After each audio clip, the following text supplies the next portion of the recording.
So today's project is taking a headliner out of this truck. It does have the dual sun visors, so I will have to take those out.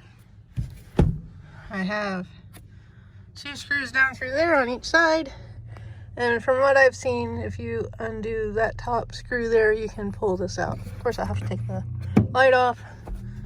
This one does have the light in the sun visor, so I'll have to unplug that as well. Right now I'm trying to figure out how to cover these.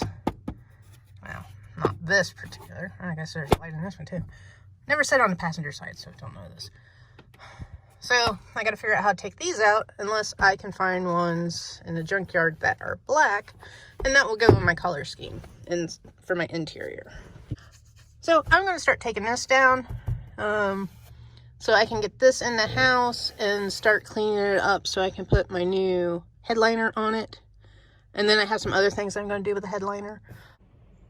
Okay, so we got this pillar down. Sun visor, secondary sun visor off. So I pulled down a little bit. I think there's just a couple of clips up in here that's holding this. I just got that sun visor pillar, back bolt, and then these are up in there with a nut driver. So I'll have to go get a socket that fits those and pull that down. And then I should be able to take the headliner down. At least that's the thought. Did I mention these clips were a pain in the ass? But hey, they're not horrible to get down. Alright, so I got the headliner down on this side. Apparently that's sticky. That I just pushed up in through the hole. So I just gotta undo that other side, and then I can start peeling this all off and pull it down. And well, this isn't even attached. I'm not for sure what the hell it's for. So I'll just take that and set it somewhere for now. So not too bad. I'm gonna have to figure out how to fix these so that they're a little bit more sturdy on there. When I go to put it back in, I'll have to pull that other clip out over there. So it looks like they just clip in there. Pretty straightforward. So I guess I'll finish taking this down and try to get it in the house without it blowing away. So looking at this clip, it looks like what I should have done was undo the back, and then you push these forward like this, and then it comes out. So there's like a T-hole here for these that go into. So I'm gonna have to do probably some repairs on the headliner. Not for sure what these things are, but they seat right above the driver and passenger. And as you can see, I dropped that one when I pulled out the headliner, or slid off the headliner. Alright, as you can see, I'm starting to take the headliner off. You can see that the adhesive on the headliner isn't necessarily what fails. It's the bond between the foam and the material itself. As you can see, it totally pulls away. It's very easy to pull away from the headliner itself. So what we're going to have to do is, once this is all pulled up, we got to come back through and we got to take off all this foam. So we'll be using a brush to brush that off, because we don't want to put our new headliner material on there with this foam on there, because we'll end up in the same spot that we are now. I wanted to do this outside, so I'm out on the porch and just have it on a couple of sawhorses. So I'll pull this all off, and then I'll start trying to clean this up as much as I can. You don't really want to use like a power, like a grinder or anything like that with a wheel on it, because you don't want to burn through this. So we'll just kind of work our way around here and pull off the headliner and take off this foam, and then we'll go from there. Once it's cleaned up, I'll take it in the house, and that way I can get it up to a good temperature, so then that way I get the best adhesion instead of trying to do it outside where it's damp and that. So I'll just keep working around on this. All right, I got all the cloth off, and you can see here that there's a crack in the headliner. And then I also noticed over here that this is also broke. I may try to do something to kind of patch this and also patch this, or at least reinforce it. Obviously it's been up there and hasn't had any issues, but I just don't want it to break whenever I go to put it back up. Apparently this is either someone has had this out before, or whether they were screwing around with the wiring or some other thing, or got angry and punched it. I don't know. So that's something I'm gonna have to fix.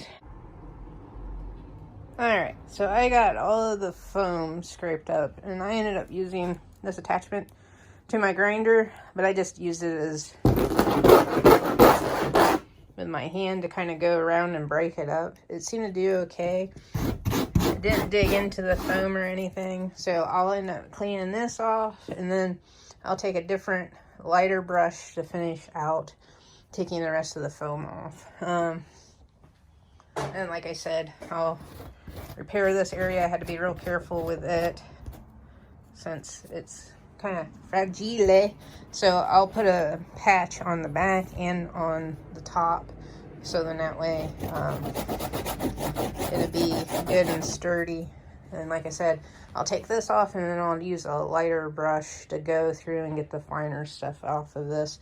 And then I can take it in the house, let it warm up a little bit, and then do the next step to this project, which is going to be a little bit of time consuming in that. So we'll do that, and then we'll move on from there. Okay, I got all of the excess crap off of this thing, and I thought about using something like this. It's kind of like a Scotch-Brite.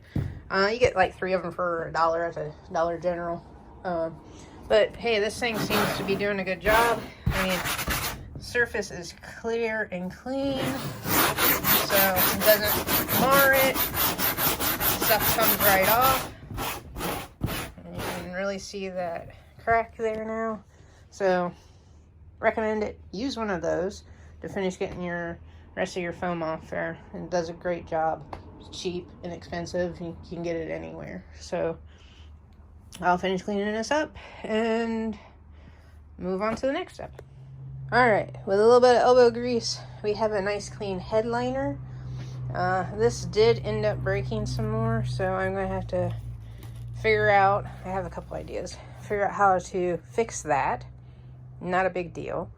I do want to get a tack cloth and get the rest of this finer stuff up before I put the headliner in, so then that way I have a nice clean surface for bonding, because I don't want particles left or any type of residue left on this, or I'm just going to be back to where I am today with the sagging headliner, and I don't want that. I want this to last for a while, so I want to make sure this is good and clean before I put the new headliner on.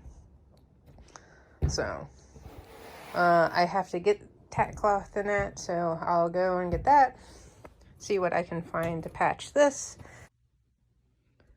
So I used some heavy-duty glue and some heavy-duty tape on the back side to keep it in place, and it's actually pretty sturdy and pretty solid. I figured I'd leave the tape on there just to give it support. You'll never see that. Okay, I started laying out my cover, my headliner. I got half of it glued down, and I took painter's tape and covered up the holes, so then that way when I spray the adhesive, it's only not spraying through the holes. And what I'm doing is, I started with half of it, fold the fabric back, and I sprayed a small section of fabric, and then fold it down, press it into place, and then I just kept working my way down through until I was done. This is a little challenging just because of the contour of it. Trying to make sure that it sticks down into the contour and doesn't puff up. There's places over there where you can see where the adhesive bled through. Not too happy about that, but this is my first time doing a headliner, so pretty straightforward, pretty simple, not too complicated. The adhesive sticks very quickly. You should probably do this in a well-ventilated area compared to where I'm doing it. I'm doing it inside since it's cold today. And I just kind of want to get the headliner done so that way I can move on with some other things. So I'm going to finish this up and then, yeah, let it set and cure and do the next part to my headliner.